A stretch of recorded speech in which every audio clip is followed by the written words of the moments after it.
Jackson Cole had always kept life simple. A small log cabin nestled on the edge of Pine Ridge, a quiet town no one famous ever mentioned. A rusted pickup truck, a modest job at the town supply store, and above all, his 7-year-old son, Noah. That boy was his whole world. Ever since his wife passed from breast cancer 4 years earlier, Jackson had learned how to be both mother and father.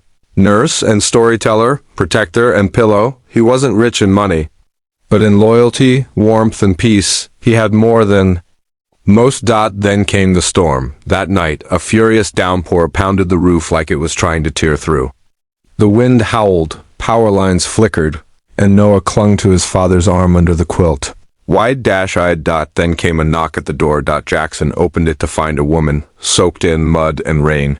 Her army uniform torn, a duffel slung over her shoulder, and a bleeding gash on her forehead. "Sorry to barge in," she said, almost breathless. "I saw your lights." "I've been walking for miles." Jackson stepped aside immediately. "Come in. Sit down before you collapse." She didn't offer a name. He didn't ask. Not yet. The woman collapsed on his couch, breath shallow. Jackson cleaned her wound carefully, using the first aid kit he kept from the days when Noah was still learning how to ride a bike. She didn't wince. She barely blinked. That kind of pain tolerance could only come from war or a lifetime of being silenced. "You a soldier?" he asked softly. She nodded. "Need food?" She shook her head. "Sleep first." Jackson led her to the guest room. Really a storage room with a bed in it? She didn't complain. By morning, the storm had passed. The woman was standing in the kitchen, her uniform jacket off, wearing a borrowed flannel shirt. Noah was laughing.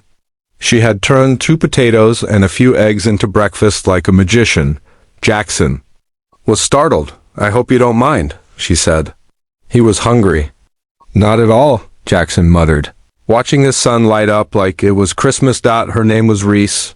She didn't offer more than that. Over coffee. Reese explained in fragments. She was on leave. The military base was over 2 hours away. Her ride had bailed. She was trying to hitchhike back when the storm hit. "Where are you going?" Jackson asked. She stared into her cup. "Nowhere that matters." He didn't press. He had seen that look before, in himself, once. Later that day, Jackson drove her into town. "Bus stop's here," he said. Reese stepped out, then hesitated. "Thanks for everything." "Not many people open doors these days," Jackson shrugged. "Someone had to. You look like hell." She laughed, a short, sharp sound. "Been feeling like it too." As the bus pulled in, Reese turned suddenly. "Your son's lucky." "You're a good dad?" Jackson just nodded, watching the bus disappear down the road.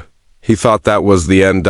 But 2 weeks later, Reese returned. This time, she wasn't bleeding. She was broken. When Reese returned 2 weeks later, the ache in her eyes was deeper than the mountains she'd traversed. Jackson met her at the same door. She dragged her duffel bag behind her like a shadow. His heart clenched. "What happened?" he asked, voice gentle. She breathed, weary. "They denied my leave home. I was discharged. End of the line." He invited her inside as if she belonged. Noah looked up, confused yet calm. Reese knelt beside him. "You okay, kiddo?" she asked softly. He swallowed. "I'd like you around." Jackson caught her off guard. "She missed you." She stayed longer than she intended. She helped Jackson around the cabin, stacking wood, pulling weeds, fixing a loose fence post. But mostly, she played with Noah, teaching him basic drills, reading military stories, encouraging his bold curiosity. One dusk, they made a fire near the pine. Jackson passed her the last sandwich. "You don't ask for anything," she said. He shrugged. "Maybe because I don't expect much anymore." She looked at him, eyes brightening with something profound. "I didn't see you at first. I thought, I'm not worth this." He paused, stared into the flames. "Worth doesn't come from who you were or what you did. Worth comes from who loves you when you can't see yourself." That night, Reese told them her story, brief fragments about a childhood in gilded halls, repressed whispers in corridors, and a billionaire father who disowned her for choosing service over status. Her real name was Isabella. She'd been raised in luxury top schools, designer clothes, unspoken expectations, but none of that held meaning. Her father, a titan of finance, demanded obedience. When she enlisted, she was erased. She rarely cried. That night, she whispered into Jackson's ear, "It's hard to mourn the person you thought you would be." Days passed. Jackson's small routines anchored her broken rhythm. Noah asked countless questions about the base, her medals, how she felt when things were scary. Her answers were honest, human. She helped at the local VFW fundraiser, talking to veterans, listening, learning, shedding shame. The town embraced her quiet humility. She didn't make speeches, it was Jackson's steady support that gave her credibility. One rainy morning, a sleek car pulled up outside the cabin. A well-dressed driver stepped out and extended a hand across the muddy threshold. "Miss Isabella Carter, your father requests you at the estate." She stood, breathing slow. Jackson watched, heartbeat heavy. Inside the car, flashbacks racked her father's cold gaze, the mansion halls. The moment they cut her off, Jackson drove beside her for support, not as a chauffeur, but as her anchor.